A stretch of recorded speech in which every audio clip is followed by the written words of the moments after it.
வலிகளோடுதான் திமுகவுடன் பயணிப்பதாக விடுதலை சிறுத்தைகள் கட்சியின் தலைவர் திருமாவளவன் தெரிவித்துள்ளார். சென்னை புளியந்தோப்பில் பழனி பாபாவின் 28ஆம் ஆண்டு நினைவு நாள் பொதுக்கூட்டம் நடைபெற்றது.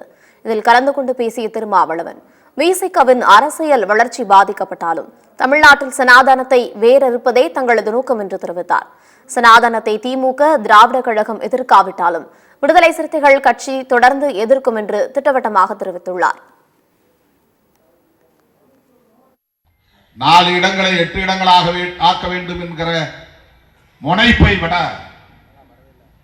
2 எம்பிக்களை 4 எம்பிக்களாக உயர்த்த வேண்டும் என்கிற முனைப்பை விட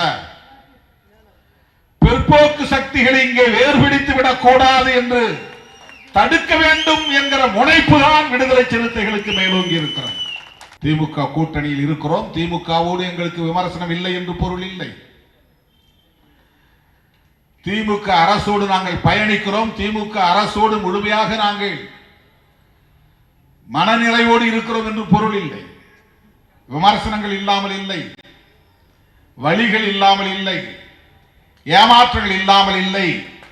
ஆனாலும் பெரியாரியத்தை காப்பதில் விடுதலை சிறுத்தைகள் உறுதியாக இருப்போம்.